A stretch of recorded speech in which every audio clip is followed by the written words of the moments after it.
If you've been abused, you've been told that it's not your fault, and you've heard that. And you may believe that intellectually, but do you believe it here? Let's start to get you there. Mended light.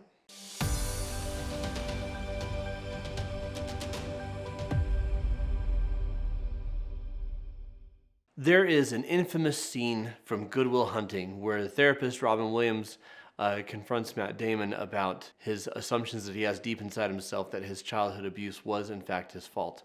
We're actually going to watch that scene right now, and then we're going to talk about it's not your fault. Because so very often, if you suffered abuse by another, they were fully invested in it being your fault, right?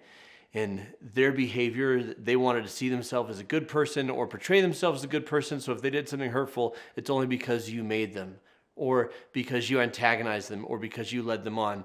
They may have been invested in making you feel ashamed, or in you feeling pleasure, or making you feel anything where you would have some buy-in that what happened is on you in any way, shape, or form. But everyone is responsible for their own behavior. And if you have endured abuse, that is entirely on the person who abused you. Let's watch this clip. What is that? This is your file. I have to send it back to the judge for evaluation. Oh. Hey, you're not gonna fail me, are you? What's it say? Want to read it? Why? Have you had any, experience with that? 20 years of counseling. Yeah, I've seen some pretty awful shit. I mean, have you had any experience with that? Personally. Yeah. Yeah, I have. Sure ain't good. My father was an alcoholic. Mean drunk. He'd come home hammered, looking to wail on somebody. So I'd provoke him so he wouldn't go after my mother and little brother. Interesting nights were when he wore his rings. Yeah, he used to just put a wrench, a stick, and a belt on the table and just say choose. Well, I gotta go with the belt there, Vanna. I used to go with the wrench. Why the wrench? Because him, that's why. Your foster father. Yeah. So, what is it, like, Will has an attachment disorder? Is it all that stuff? Fear of abandonment? Is that why I broke up with Skylar? I didn't know you had. Yeah, I did. So far, Will carries within him a lot of spite, a lot of anger, and a lot of toughness, and a lot of grit. That's how he survived. But now it's hurting him in his relationship with Skylar, this woman he's dating. He broke up with her. He pushed her away because being vulnerable is scary. And being vulnerable is essential for a healthy relationship, and he doesn't know anything about a healthy relationship. Maybe some of you can relate to that. You've been through hell, and you're strong, and you're gritty, and you're nasty sometimes, but you just want to feel safe and feel loved. But feeling safe and loved is scary because then you can lose it, and so you sabotage. And why do you sabotage? Because maybe you believe that you're not really lovable at the end of the day. And that ties back into the person who abused you making you feel like it's your fault. I want you to pay attention to something that happens with Will here.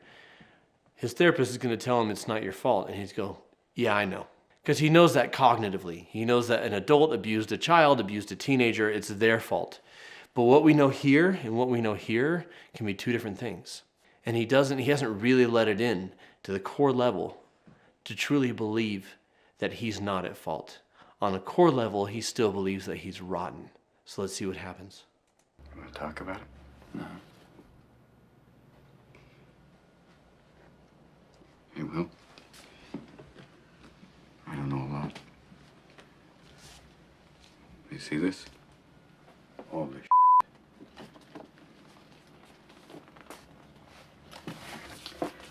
This is not your fault.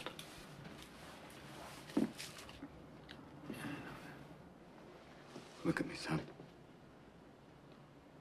It's not your fault. I know. It's not your fault. It's like you're not letting it in. You think I'm just expressing a platitude, but I mean Your this. fault. I know. It's not your fault. Right? It's not your fault. It's not your fault. Don't with me.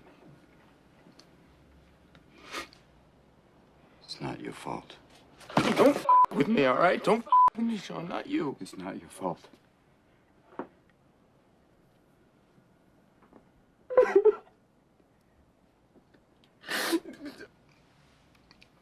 It's not your fault.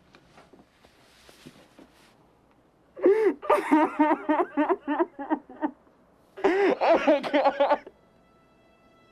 Oh, God, I'm so sorry.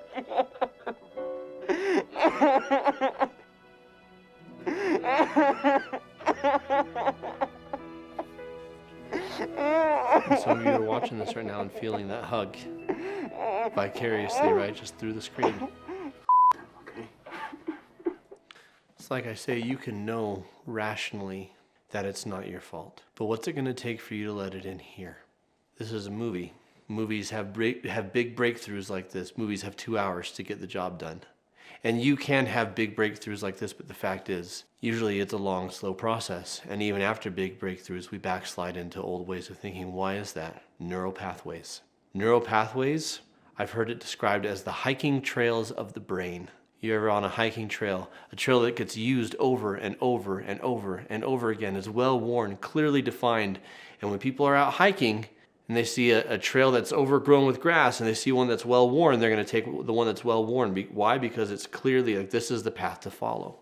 But what happens when your hiking trail is I'm worthless, I'm shameful, I am to blame for somebody else's awfulness? Because when you're young, you want to feel safe.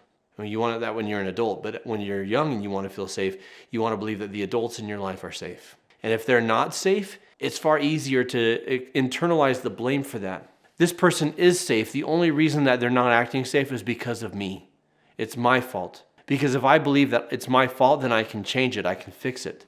And so as a child, you will internalize blame for the behaviors of other people because you want to believe they're safe and that you can fix it if they're not, because it all comes down to you. Because if you're with somebody and they're supposed to take care of you and they're hurting you, and no matter what you do, it's not good enough. No matter what you do, they're going to hurt you. Then that's the scariest thing of all, because there's no safe place. And so the neural pathways get worn over and over and over again. I'm bad. I'm at fault. The hiking trail gets carved and carved and carved deep. And this is, by the way, not figurative. This is literal. Neural pathways are literal trails that the neurons follow in your brain. That's why it's so hard to change your thinking. It's like carving a new hiking trail, right? Where there's the brush and the debris and the rocks and the sticks and the trees and everything to clear out. So how do we form new neural pathways?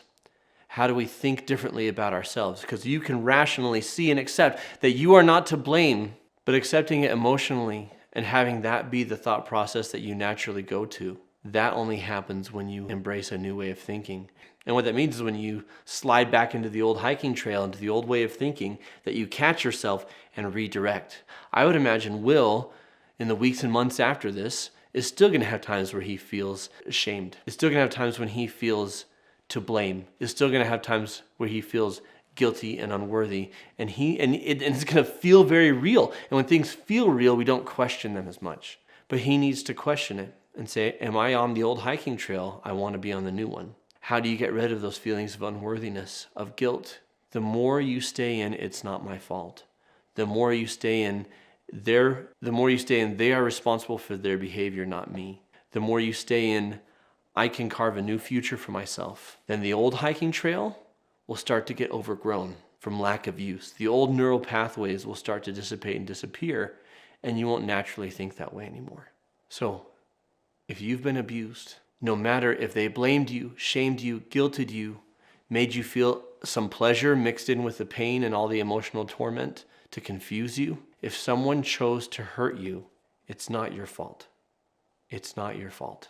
If you enjoyed this video, I have another one for you. How do you know if you have dissociative identity disorder? Let me ask you, what would you like me to answer? What questions do you have for me to answer in these Ask a Therapist segments? Let me know in the comments below. If you need help through a trauma, if you need help through an abusive past or present, at Mended Light, we're here to help you with that. We have specialists on our team who can counsel you. Go to mendedlight.com and select a free 15-minute discovery call with any member of our team. Thank you for joining me. I'm Jonathan Decker. Keep shining. We need your light.